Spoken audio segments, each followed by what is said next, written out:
Hi, my name is Keri Barnum. I am the Executive Director of New Shelves Books, and I am here for Free Advice Friday, the hour every Friday where we get together to talk about books, publishing, marketing, pretty much anything having to do with the publishing industry so that we can learn from each other, so that we can grow, and so that you can get your questions answered for free.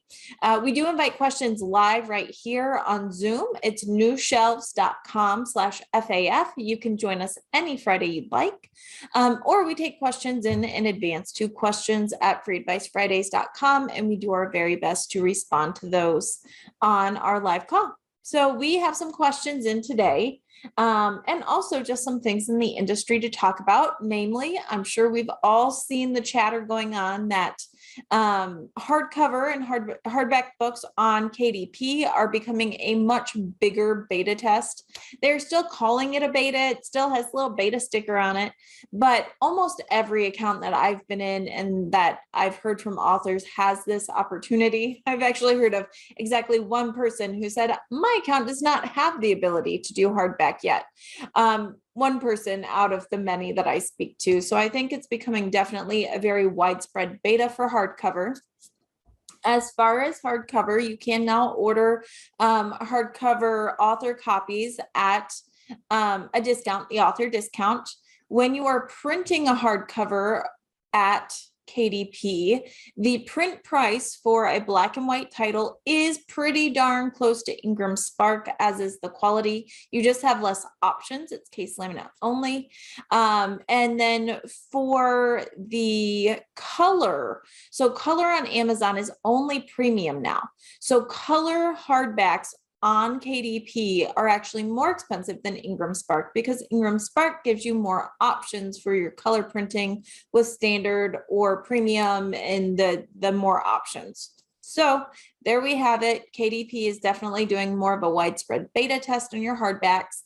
For the most part, it's great. There are fewer options than Ingram Spark. So if you're not finding what you need as far as sizing or paper or color, then just go on back to Ingram Spark and we'll see what happens in the future with KDP. Another question that I got in, let's see. A question I got in is, how important is it to be in the Ingram catalog?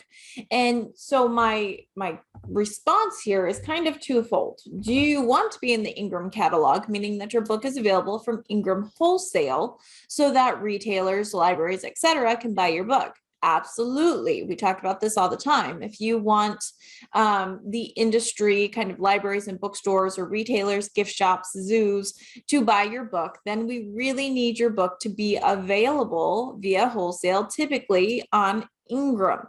However, the Ingram catalog is something that can be used for advertising. That is an actual catalog, a PDF that is sent out to bookstores and book buyers. And how important is it to be in that catalog? That completely depends. I know that when you upload to Ingram Spark, you upload your book to Ingram Spark, you have an option to put your book into the advanced catalog for $85. For $85, it may well be worth it to get your book into this catalog. Keep in mind, your spot is about yay big. You've got your book cover, and then you've got a really, really short one-liner that you can use to advertise your book. So may you get some orders? You may. Is it going to like highlight your book front and center? No, it's not going to do that. I did say zoos. I sure did, because zoos buy books. And anyway, back to the catalog, distraction over here in the chatter. As far as the Ingram catalog, it may be worth it for $85. However, I have heard from people that if they have a hybrid publisher or if they're being marketed by someone else, that they are being offered Ingram catalog consideration for several hundred up to $1,000.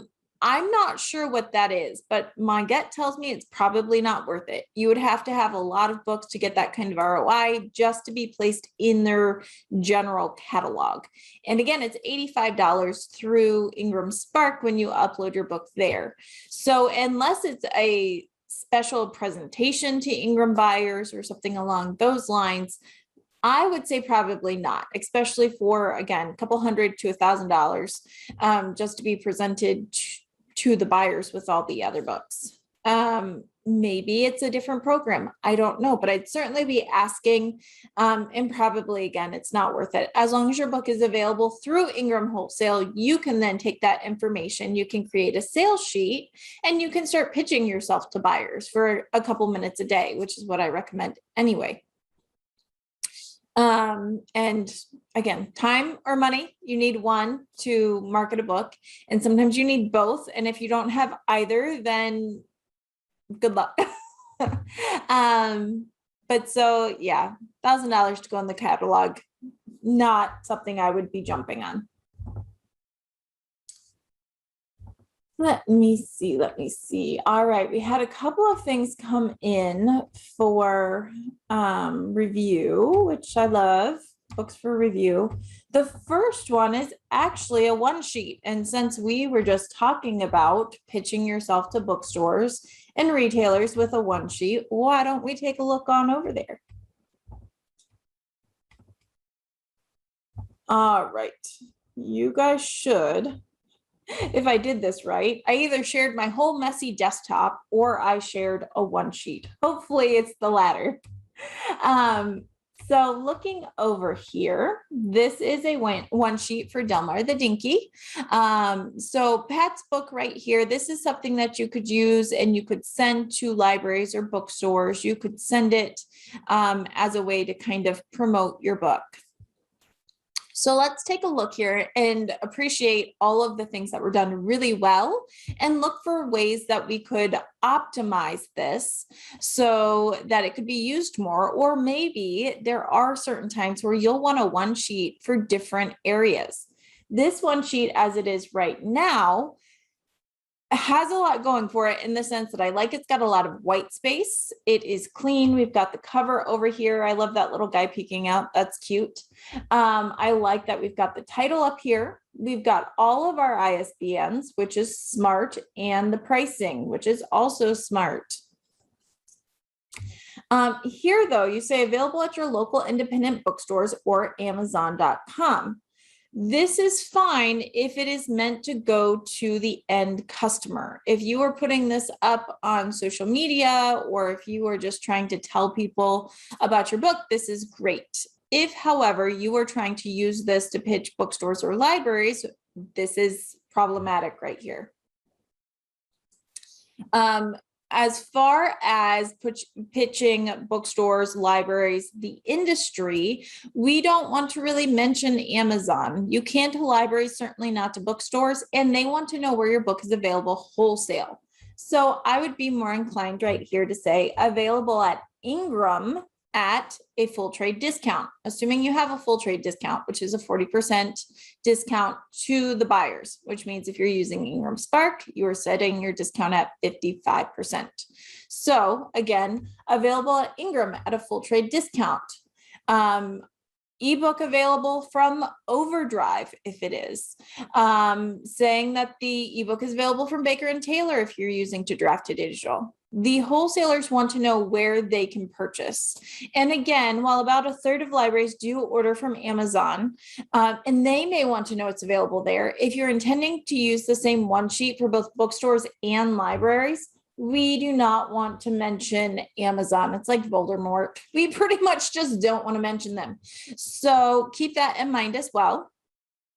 I really appreciate that you have the trim size right up top here in the age range. I do think an age range of 3 to 8 is a little large and maybe not quite realistic. When we're looking at kids' books, typically your age range is going to be 2 to 4 years max. So 3 to 7 maybe, or more likely 3 to 5. When children are that young, their brains are developing so quickly that the age range of books tends to be much smaller. And when you are saying that this is really fit to be read by ages 3 to 8, I have an 8-year-old and I have a 3-year-old nephew, and not even on the same plane. May they both enjoy it if I read it to them? Yes. However, that's not actually the age range for the book, or that can read the book. And that is something that, again, especially libraries will be looking at. I love that you have the branding down here, that you have your website and you have a way to contact you. I would say right here where it says www dot and it's got your email. We want to get rid of that because of course we don't have a www before our emails. So I can imagine that someone somewhere is going to type that in and you're not going to get that email. But I like that you have a little bit about yourself here. Let's see, I would say that right here, it's a little clustered because you've got ebook, paperback, hardcover, kind of both. What I would do is I would swap this. I would put the ISBNs on the left. And then I would just put the price. No need to tell ebook, paperback, hardcover since they line up so well. I would put the price on the right so that they see the ISBN, the format, and then the price is just over to the right without anything extra. The only other thing I can say is that if you have any professional reviews, library journal, if you have endorsements from a teacher, something like that, you might use that on here as social proof. But overall, this is, again, a great start. You've got the information as far as where it's available. Know that industry people, again, are probably going to be looking for both the publisher name and the pub date. Is this book coming out? Is it already out? Is it 10 years old? Those are the things that they will be looking for. But you've done a really nice job of, again, keeping it clean and tidy. And this right here, starting with Delmar the Dinky, I would actually pull that up to the top, which would give yourself more space. You can probably put your whole description over here and then have more room for book details right there in the middle. So great job, Pat, and certainly something that you can, again, you can change it. You may have one that's really meant for customers for a one sheet, and you should have a one sheet that is specific to, let's say, bookstores and libraries, something that you can universally use to pitch your book. And let's be honest, that's not really going to disturb customers. If a customer sees a sales sheet meant for a bookstore, they're not going to be upset about it. They're not going to think, well, I don't know what this book is about. They'll still have all the information. So I would tend to use that book sheet and keep it very wholesale focused. Unless, again, you're just posting it online. But if you're using it for pitching, it's got to have those wholesale little tidbits in there. And everyone, hear me loud and clear, everyone, if you have a book, you should have a book one sheet. You can make it in Canva. I don't care if you make it in Word. There are templates up on the New Shelves website in our store. They're $3.99, and you can get a Canva template where you just plug in your book cover and your details. You should have a book one sheet that you can email, print, that you can send to bookstores, libraries. If you're asked for a speaking engagement, you should have something that you can send there for corporate sales. You should always have a book one sheet. It's kind of like your entire book's elevator pitch. It's something you can send one and done, and they have all the information they need to search your book, order your book, and find you. So absolutely, if you don't have a book one sheet yet, go do that this weekend. Homework, because it's so important to have that. All right, Eileen is asking a question over here. Is it a ROI for me to get my book in IBPA's winter bookstore catalog? The cost is $2.49 for a quarter-page ad.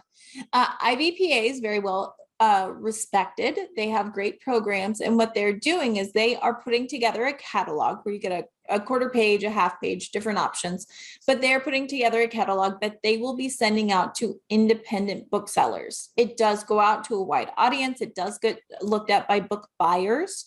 So if you want your book presented to retailers, that's a great option. It's very similar to the mailings that New Shelves does when we do our bookstore mailings, except for rather than a series of mailings that are electronic, it's literally a catalog, again, a PDF that can be printed off, it can be shared, and it can be sent. So again, a great opportunity. Will you make your money back? I don't know. It depends on if your book is set at the correct terms. So one of the things you definitely want to check is make sure that your book is at a full trade discount. If your book is not at a full trade discount, and again, we'll go over that, that's 40% to retailers through wholesale. Or if you're uploading directly to Ingram Spark, that's setting your book at a 55% discount. If your book is not at a full trade discount, bookstores are not going to buy from you. You have wasted your money. Do not pitch bookstores. Do not pitch retailers, gift shops, zoos of any kind unless you've got a full trade discount. There's not enough meat on the bone for them to make a profit. So it doesn't matter if they love your book. They're not going to purchase it. Especially through a big catalog like IBPA, or even when we do new shelves mailings, I screen every book. And books that are not at a full trade discount, I tell authors, I'm so sorry, I can't work with you on this because they simply won't buy your book. I would be taking your money and it would be absolutely wasted. So it's important that you have the right terms set up before you go pitching bookstores, or else it is indeed time and money wasted. Zoos. I'm all about the zoos today. It's something about the cold weather. I'm like the tigers. I like to come out when it's just a little bit chilly.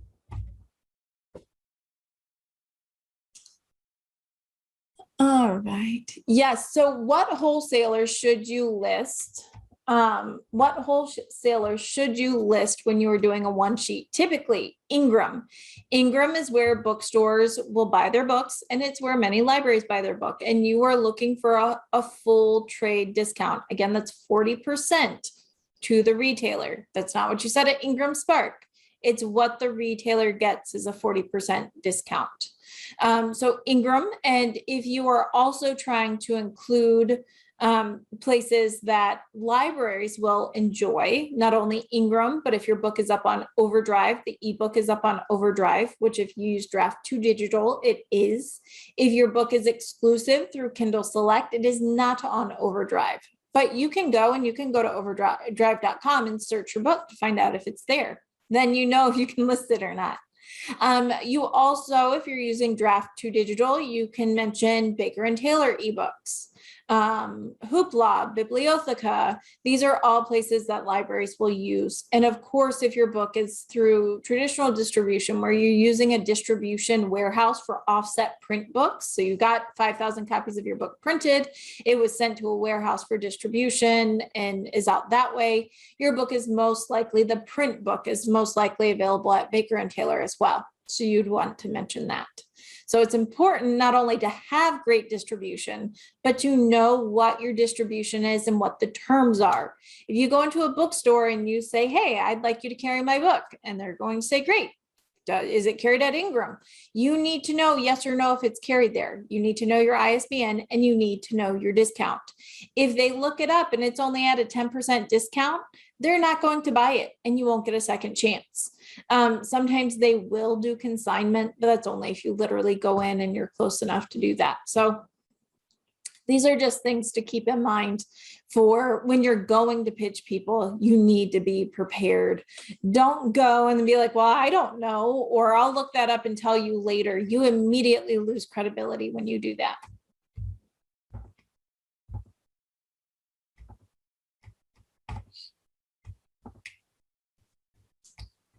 Let's see. And can you offer more than a full trade discount? If you're setting up on Ingram Spark, it's literally not possible. A full trade discount is as low as you can go. And honestly, then when you're offering a full trade discount, after your print pricing and all of that, you're typically only making $1, maybe $2 on your print on demand titles.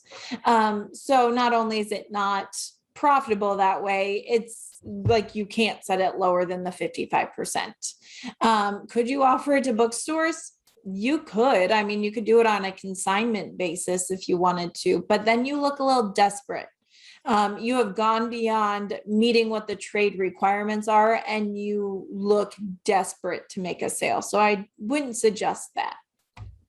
Also, you immediately kind of undervalue yourself. I feel like I'm gonna, here's my TED talk on knowing your worth, and then I'll listen to it myself. How about that? All right. So now we're going to take a look at an Amazon sales page. And yes, we're going to look at someone else's Amazon sales page. However, we like to be interactive. So when I pull it up, which I'm going to do, I would love to know in the little chat bar on the side, something you appreciate and like about this page. I feel like a teacher. Look, class, let's all compliment someone because I think we should.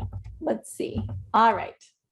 So we are on Jason Johnson's page. I'm sorry, John Barry's page for Jason Johnson and the Final Confrontation. And I would love to know in the chat bar, looking at this page, what is something you appreciate? What is something you like? It could be the cover. It could be the description. Let's see, David's saying, I like the cover and the thumbnail images. I concur. I think the cover is very much fits in here as far as kind of being slightly sci-fi. And you know, that kind of, not sci-fi, I'm sorry, I'm blanking out, kind of that thriller kind of aspect. It has 5 stars. Good one, Wendy. It's in stock. Yes, we have so much going for us. John, you're already a winner.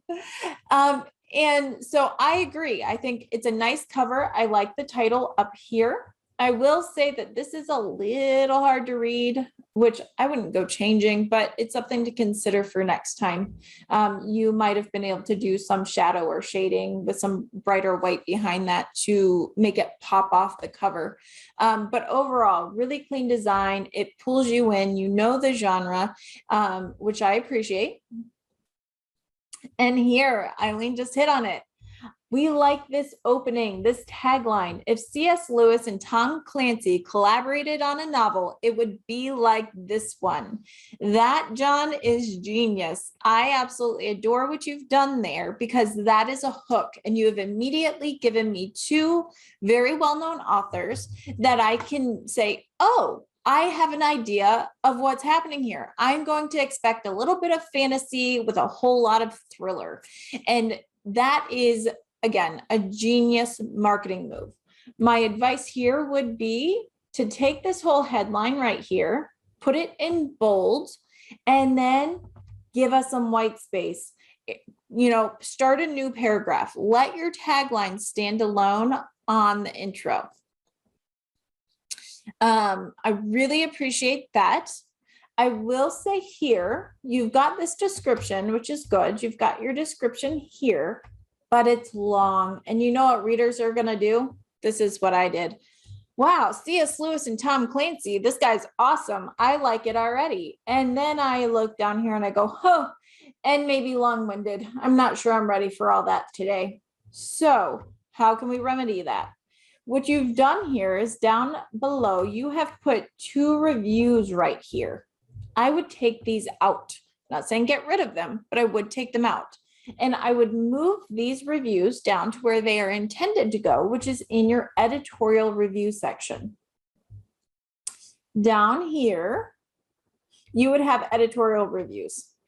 So if you go to Author Central and you claim your book, on the books tab, you have a spot where you can put editorial reviews. I would move your reviews over there.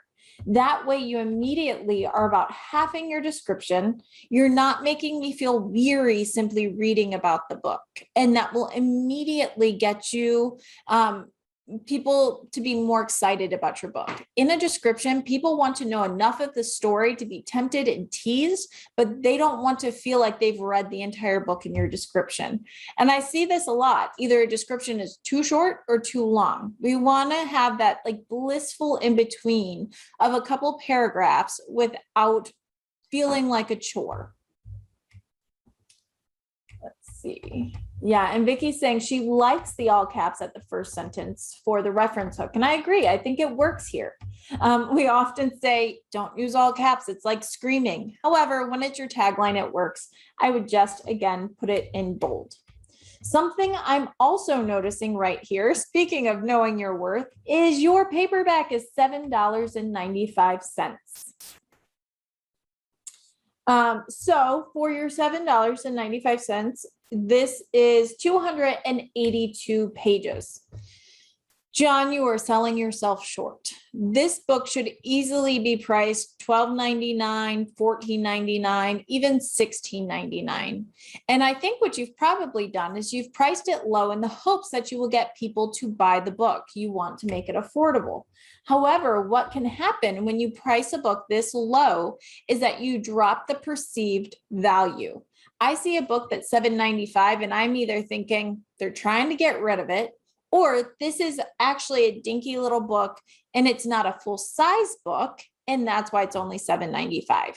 So when you have tried to make it more accessible, it can actually have the opposite effect, which is why it's important, you guys, that we price our books within the average range. And for a fiction title that is around 300 pages, again, $12.99 would still be on the low side. I would expect to see a book closer to the $14.99, $16.99 range. So hike that price back up. I think that will actually get you more conversions to your paperback because the perceived value will go up. And it's still very much accessible through Kindle Unlimited. I can read for free on Kindle Unlimited if I have the subscription, or I can buy the ebook at $3.99. That's affordable. So those are the things that I would immediately go in and do that can kind of, again, increase your value there. I like that you've got 14 reviews. Keep on at it. You are never done asking for reviews. Keep on and keep on and keeping on asking until you have hundreds and then thousands of reviews. It's something you will do throughout your author career. Let's see.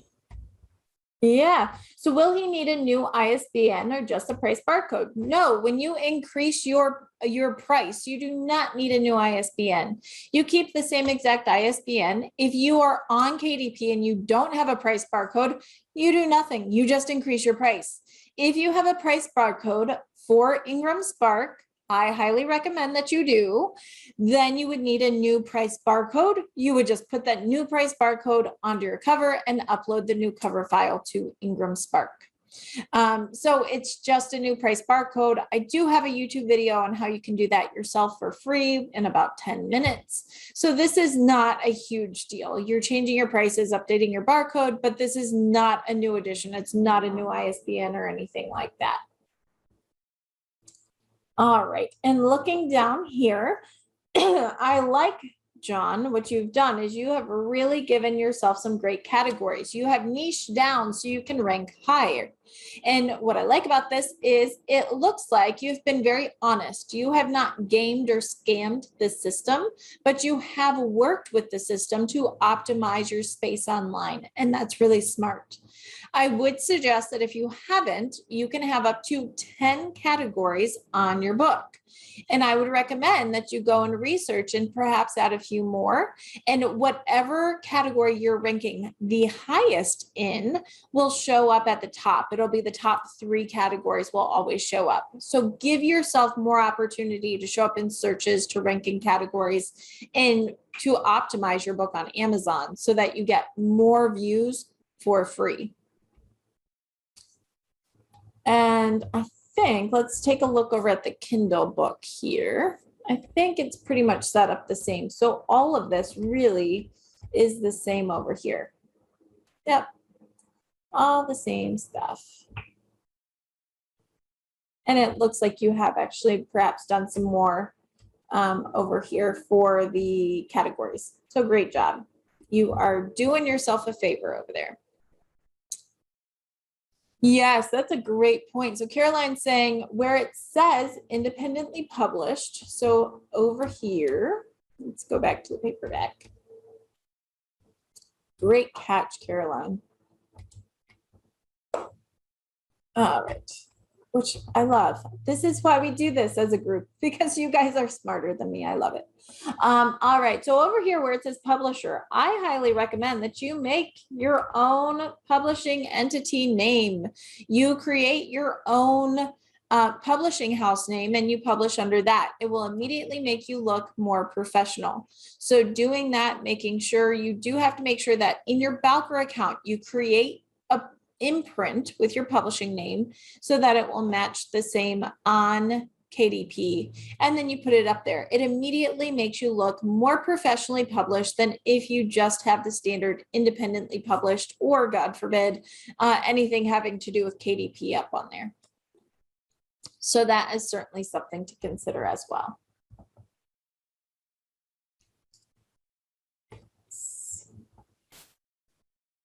All right. So again, John, you are doing a lot right. We love your tagline, and there are just a couple of small opportunities to optimize where you stand on Amazon to increase your sales, increase your reviews, and keep on pushing. Great job there. The next one we have is Roxy the Rescue Dog helps the cows, I'm sorry.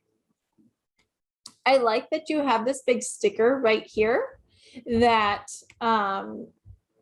has, vegan story for kids. That is something that's definitely trending and something that parents will be looking for. So I think that's smart. As far as I know, this isn't a huge space online for books, so you may be able to stand out here, which I think is great. I like that you have your book set up for a series, also smart. Adorable cover. I agree, Eileen. It is an adorable cover. You immediately get that good, fuzzy, friendly animal vibe. I think your pricing is good. $2.99 for the Kindle and $99 for the paperback is about what I would expect to pay. Again, it seems like having a vegan story is definitely something that you are supportive of and standing on. Speaking of vegan, if you are completely vegan, you may reach out to Kathleen Gage. Kathleen Gage is a podcaster who specifically interviews vegan authors and industry folks. So if you are completely vegan, you may be the perfect candidate to go on Kathleen Gage podcast and share your vegan story for kids. So having nothing to do with your Amazon page, I think you should do that. You can find Kathleen Gage online if you just Google her, and if you email me, I'll try to get you her contact information. Yes, I agree. That's a really good one, David. The author image should be the author. We see this a lot. People don't like their picture, or maybe they don't want their face online. So rather than putting up their own image, they put up a different picture, an animal, something like that. When you are working as an author, people want to get to know you. I highly recommend that on your author page, you put a picture of yourself. It should be, number one, it should not be a selfie. Let's not go there. It should be a clear face picture. Let's not get super artistic and have half of our face hidden or something like that. Until you're famous, you kind of have to show your face, I'm afraid. Also, smiling helps. Eyes, people connect with your eyes and your smile. It immediately makes people like you more because they feel friendly. They feel like you like them. See, I don't have dimples, so let's not get crazy, David. We can't all have dimples. But if you have them, please do show them off. But again, having this picture invites people to know you, and it's important. So I do recommend that you do that. If you're writing under a pen name, or for whatever reason cannot put your picture up there, consider creating or having made a character or an illustration of a person that you can use, an avatar that you can use in all of your online profiles. Keep it consistent so that when people see that avatar, they know it's you. But best possible option is your own smiling face. I don't care if you like your smile. I don't care if you think you look great in pictures or you don't. Go get a professional photographer, beg and plead with your kids to take a photo shoot of you, do what you got to do, and get some pictures that you can live with. And if you're having a hard time deciding on an author photo, ask other people and listen to what they say.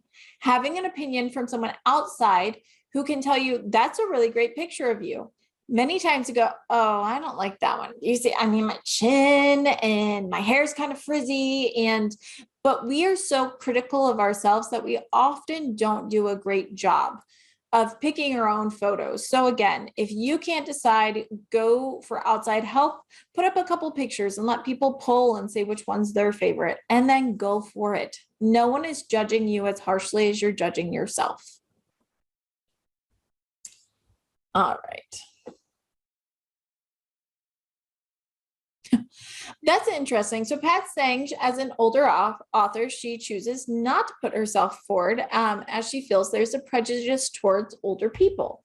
While that may be the case in some spaces, especially with children's book authors, you know what I think of when I see older authors? I think, oh, it's got to be good. That feels like my grandma who told me stories. That feels like someone who was who is going to have the best stories. So I don't think that's necessarily true. And again, and I love this from Mary, I'm an older author, but I had a professional photographer take my picture and it turned out awesome. Sometimes, again, this, when you're doing this and then you're like, wow, I got some lines. This is not professional. It's not edited. It's not meant to make your best. So sometimes taking the expense of hiring a photographer for some headshots makes all the difference in the world. There are times, headshots are one of those things where it's almost like glamour shots from back in the day. They are meant to make you look awesome. They are looking for the best angles so you don't have to. And I think you might be pleasantly surprised.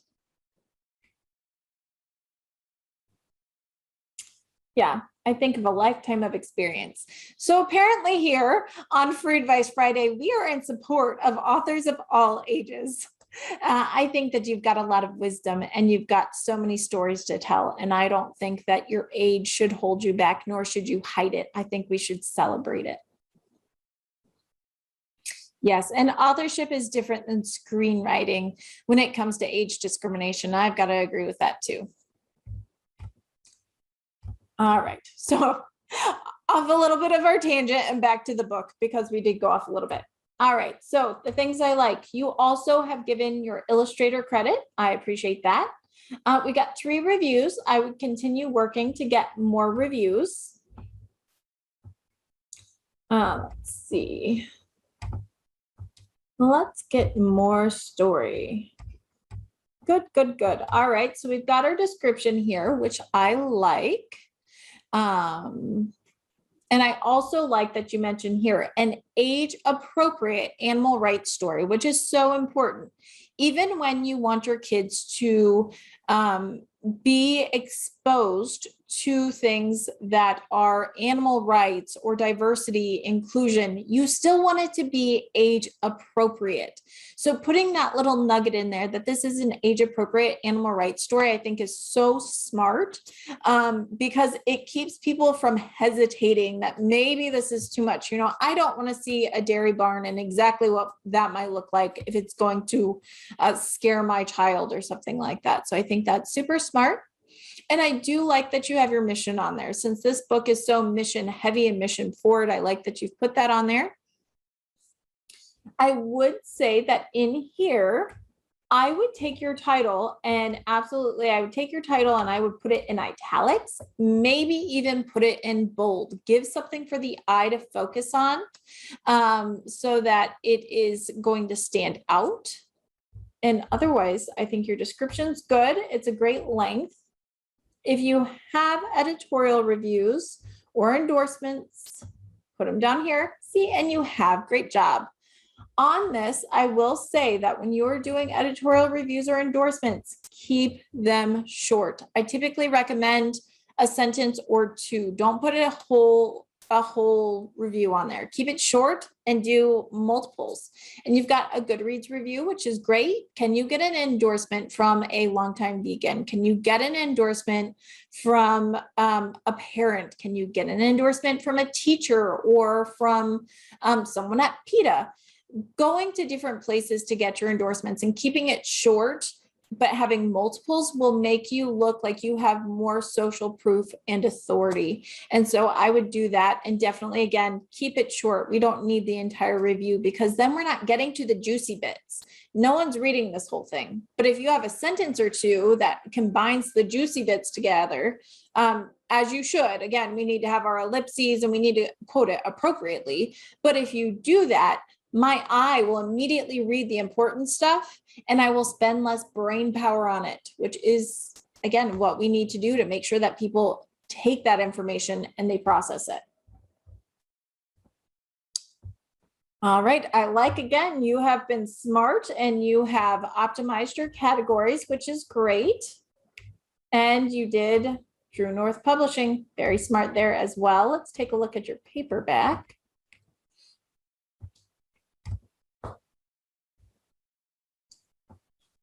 Okay, here on your paperback, everything is squished. I think that you need to go ahead and put some formatting in here. If you are using Ingram Spark to distribute over to Katie or Amazon for your print book, you can do white space, you can do formatting in there. And if you have your paperback up on KDP, they now also have the super easy formatting with the text box. So I would format in here as you have for Kindle, give us more white space, and a easy way for our eye to flow and travel.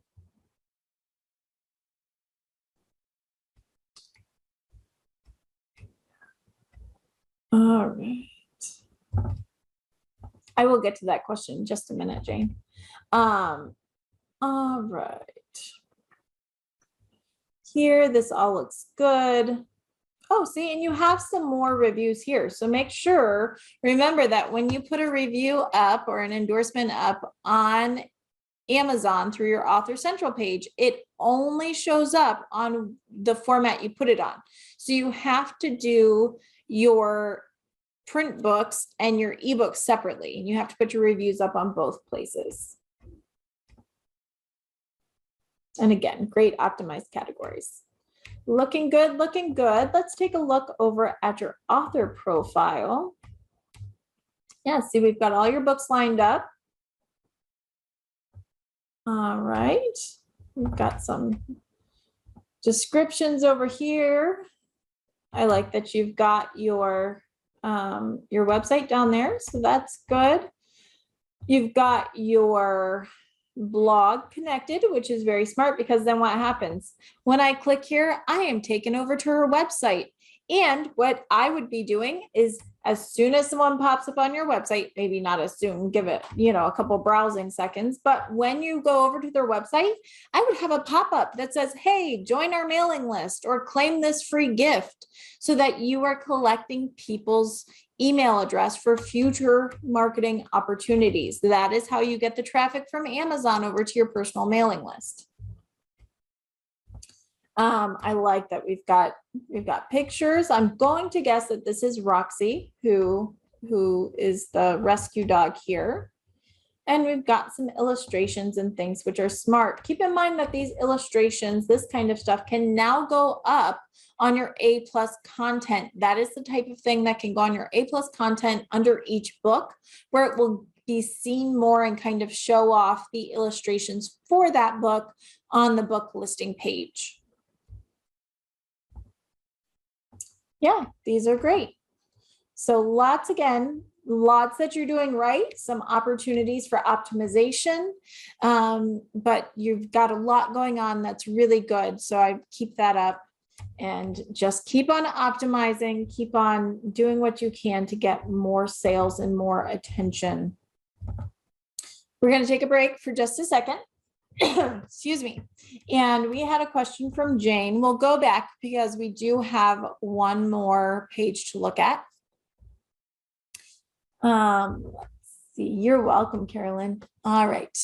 How much attention should be paid to widows and orphans when formatting a book? So in general, the question is, how much attention should we be paid to our formatting, to to making sure that things line up, that we don't have words falling off a page, that we don't have a single word, like on a paragraph, we don't have a single word. So it just looks funky. It's not pleasing to the eye.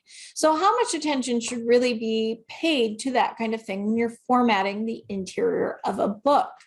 I think that most importantly, you need to pick rules for your book formatting, especially if you have a series or you have multiple books. You need to pick rules and you need to stick with them and be consistent. Readers will overall be very forgiving if they know what to expect from you. If they expect certain things, like you never ever do hyphenated words, or you do them all the time, whatever it may be, they're very forgiving. My feeling is all those hyphenations, they drive me nuts. I really like a clean, justified text line. However, a bunch of hyphenations, they look not nice. I don't know how to say it. They just don't look well thought out or planned. So I tend to try to avoid them. When you do need a hyphenation to make your text line up, try to keep it to, let's say, less than 2 or 3 a page. Don't have hyphenations every single line. Definitely not 2 lines in a row. It is not pleasing to the eye. And as far as widows, again, having like that the one word at the end of a page, here and there, it's okay, but really it just looks funky. And especially if you're using indented paragraphs. So it depends on all of that as well. Will the average reader notice? Maybe not. I think definitely books that are mostly in print and paperback. So if you have a children's book, for instance, that's probably going to be noticed more.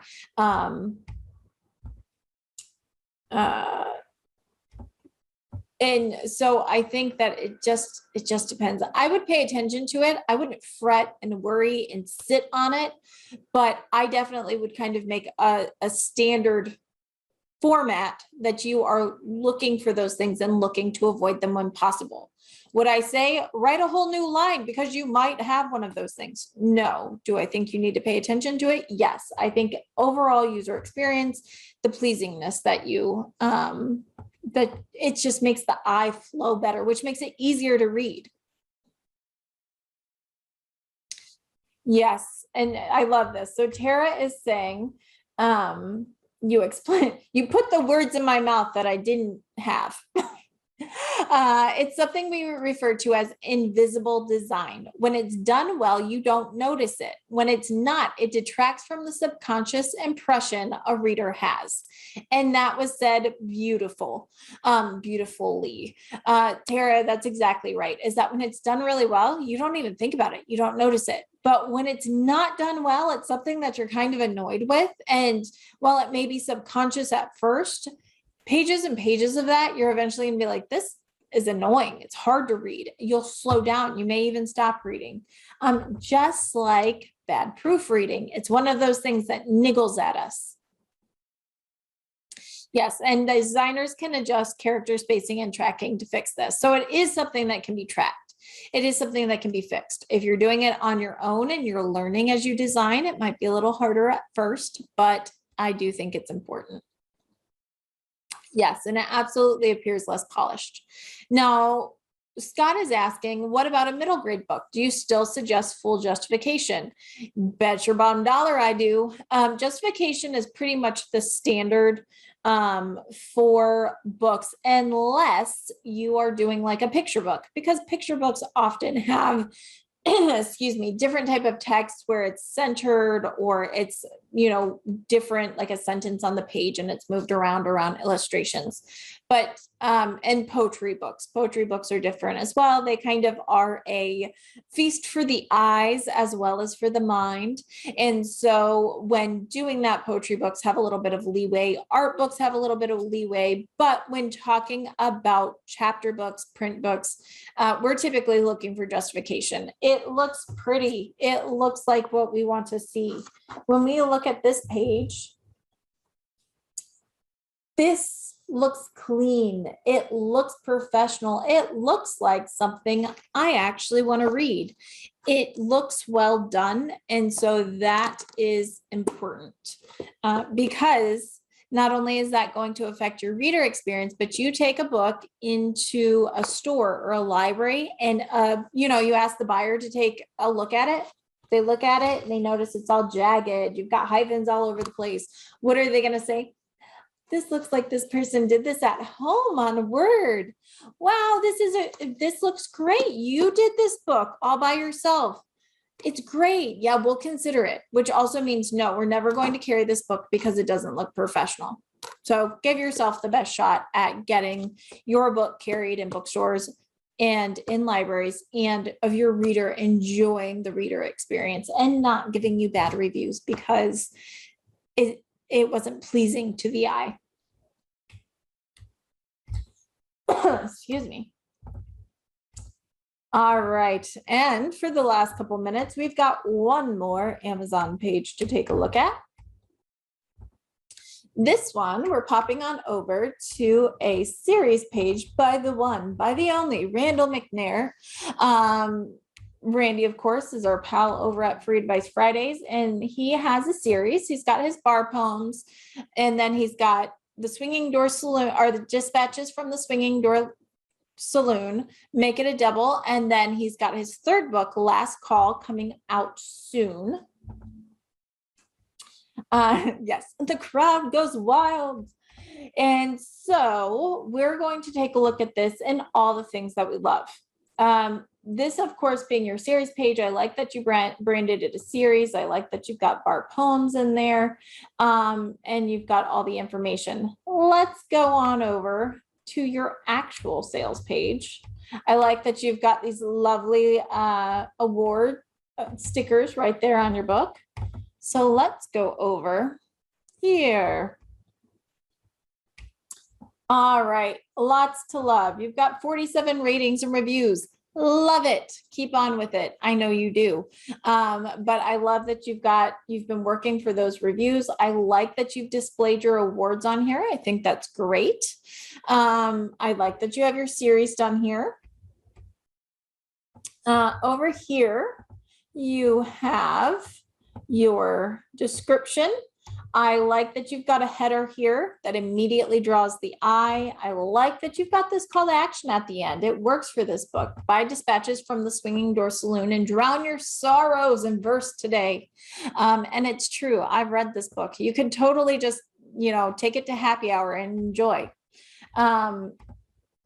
And then we've got your description. I like that you have kind of name dropped in here, which is good.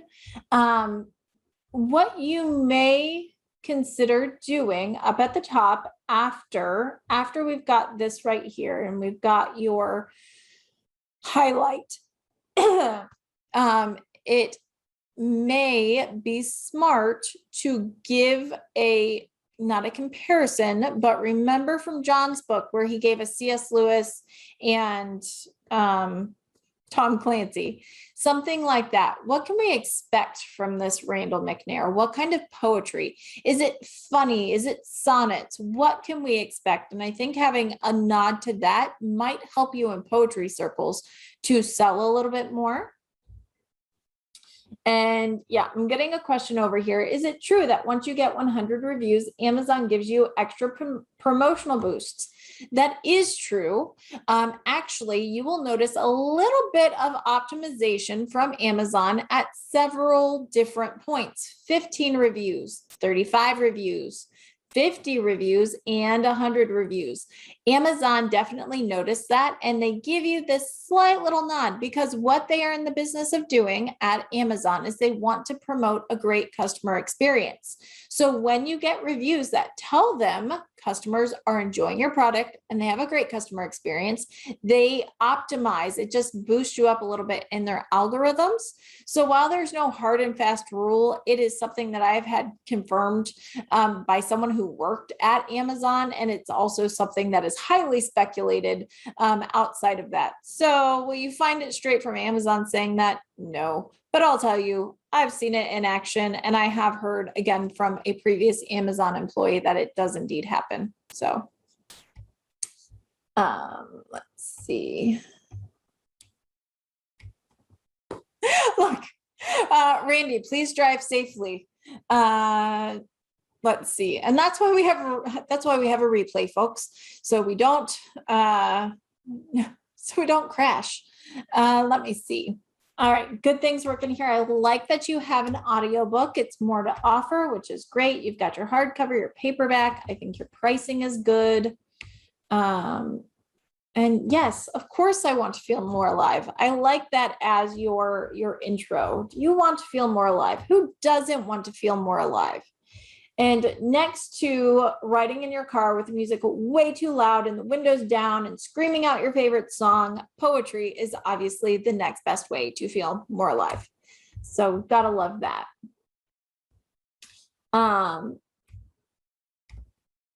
Your description's a little bit different here. It's kind of overdone with the italics on the hardcover, which I am guessing is probably coming over from Ingram Spark.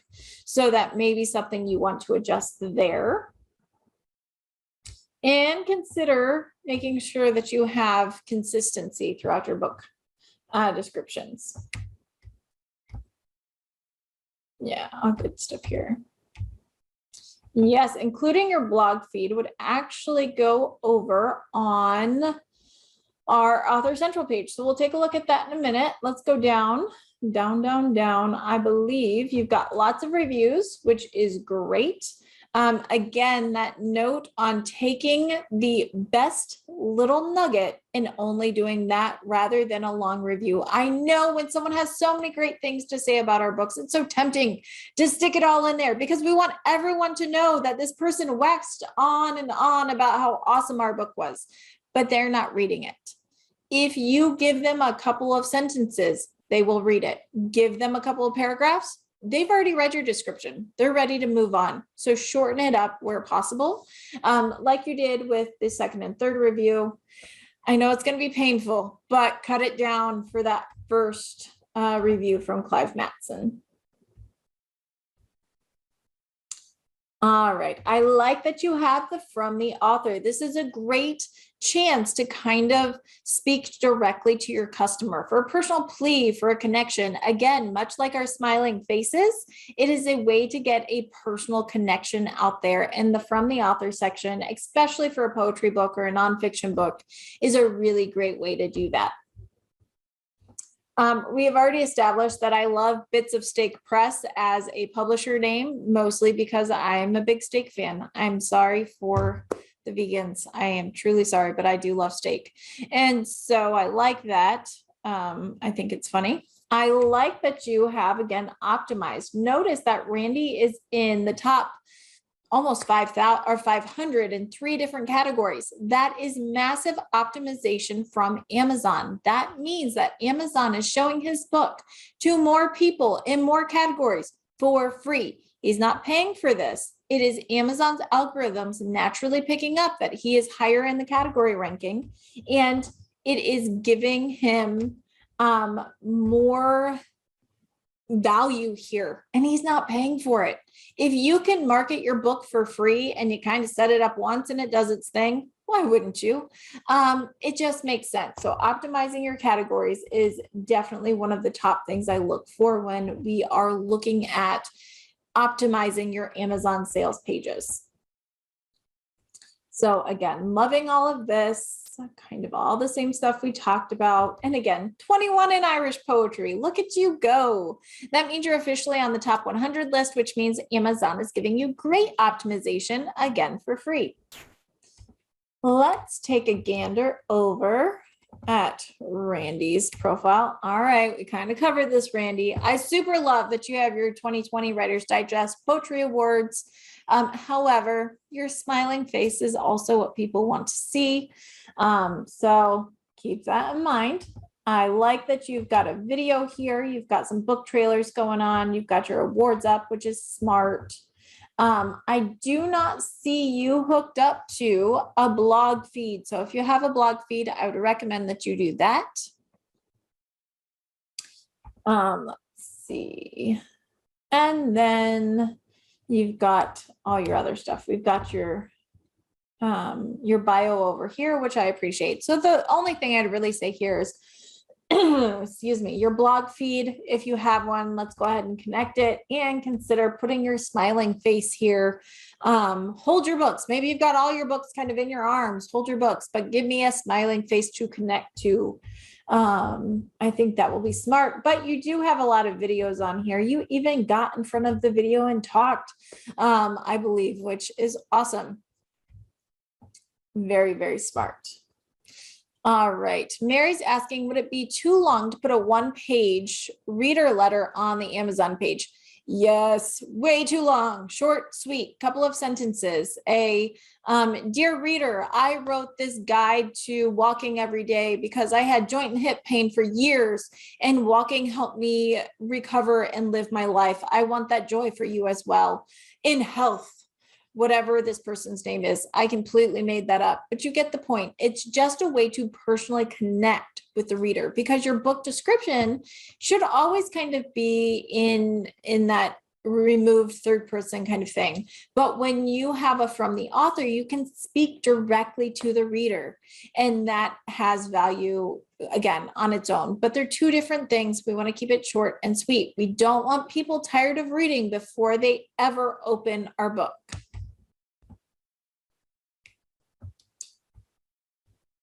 All right, and I think make it a double is going to be pretty darn similar. And indeed it is. So all the same feedback, but you're doing great. Keep working for reviews. It's very common. Your first book or the first in a series will get more reviews. People are more willing to go on and do that.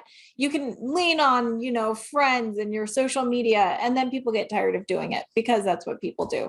So don't stop asking. Don't stop networking with authors and working together on that. All right, my friends, I think we have gotten through the ones I promised to do. We will do this again. It seems like people had fun, and I think this is a great, again, learning experience. Go over the weekend sometime, go on your Amazon sales page. Take a look at your book sales page as if you were a customer. How can you improve? How can you optimize? What things can you do to get more traffic from Amazon for free? It's such a smart thing to do and to take a critical eye and look through.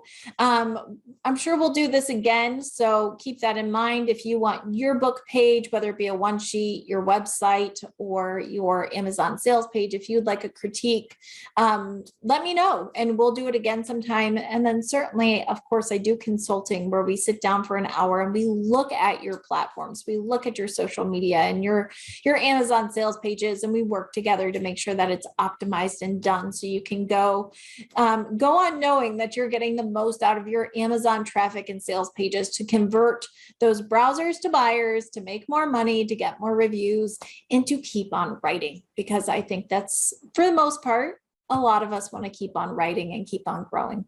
So it's been fun, you guys. Thank you for joining me. A quick reminder, we will not be on Free Advice Friday next week. There will be no Free Advice Friday. I will be in Georgia at the Romance Writers of America conference. Midnight Magnolias. So we will not be on Free Advice Friday. We'll be back the week after. I will try my best to remember to update our reminder email to let you know. But as always, you can always reach me in the Free Advice Friday Facebook group. You can email me, and we certainly want to keep in touch. Until next time, I'm Keri Barnum, and we will see you in 2 weeks. So the second Friday in October, we'll be back, and we'll see you then. Bye, guys.